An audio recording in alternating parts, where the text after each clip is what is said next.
Money can be confusing for children because more coins do not always mean more money.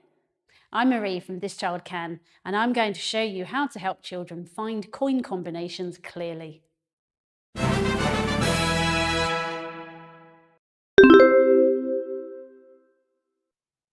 Welcome back.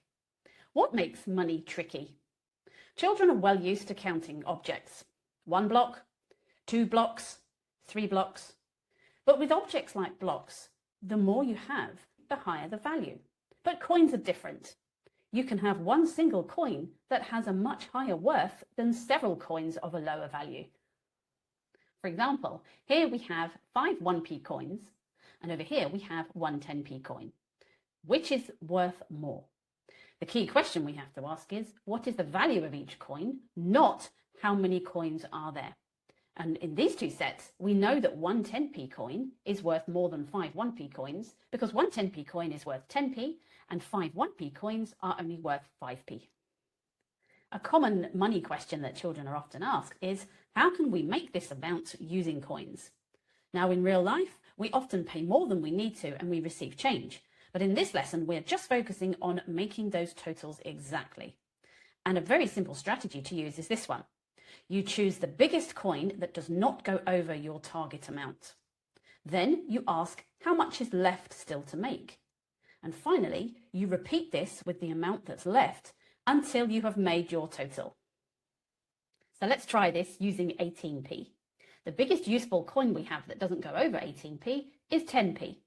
The amount left is 8p. So we try this again. The biggest useful coin that doesn't go over 8p is 5p. The amount left is 3p. Again, repeat. Biggest useful coin that doesn't go over 3p, 2p. Amount left, 1p. For this one, we have no choice but to use a 1p coin. So now we can see that a 10p plus a 5p plus a 2p plus a 1p is the best way of making 18p. Remember to say the strategy clearly. Pick the biggest coin that fits without going over. Check what's left. Repeat with what's left, and then check the total. It's really important that children remember to add together the coins to make sure they still make the right total. So in our last example, 10p plus 5p plus 2p plus 1p, does it equal 18p? Yes, it does. It's important that they know that checking is not an extra part. It's something that's critical in making sure the answer is correct. Using the biggest coin strategy gives us the most efficient answer. But children are often asked to find the total using different coins. So a good strategy for this is to start with the most efficient answer, then replace one of the coins with smaller coins of the same value. Remember to double check the total and make sure that it adds up to what it should do. So for example, let's make 18p another way. Our most efficient way was 10p plus 5p plus 2p plus 1p. Let's look for one of those coins that we can replace. I'm going to choose the 10p coin, and I'm going to replace it with 2 5p coins that still make up 10p. Now our new method is 5p plus 5p plus 5p plus 2p plus 1p. And the most important thing is, once we've checked the total to make sure it still makes 18p, which it does, is to remind your child that although the coins have changed, the total amount stays the same.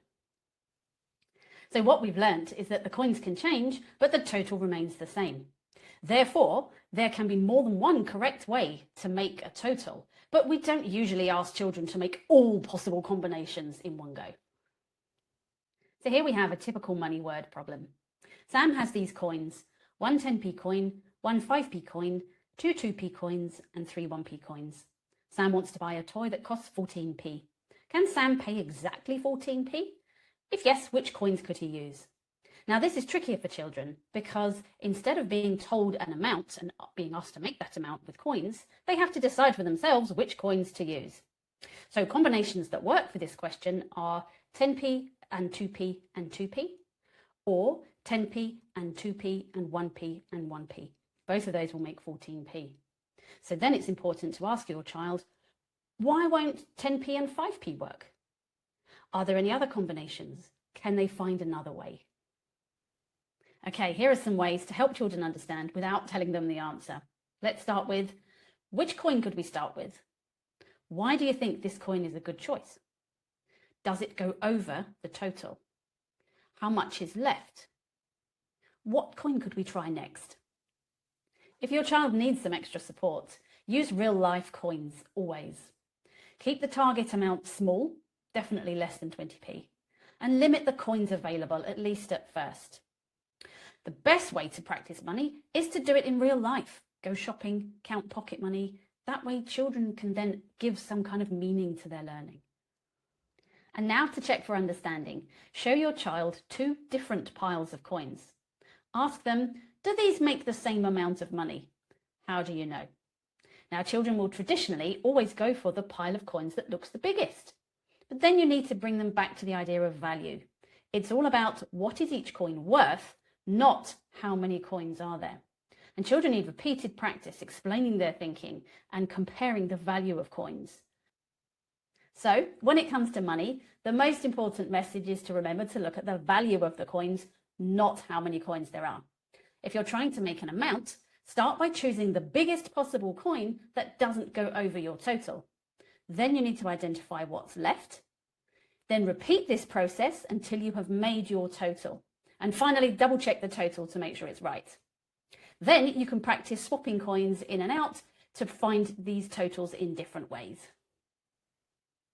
Thanks so much for watching. I hope this video helped. And if it did, please like it and share it with someone else who might find it useful too. And don't forget to subscribe to This Child Can for more calm, practical tips to help support children with their learning. Tell me, what's the best tip you've ever come across for helping children understand money and coin values?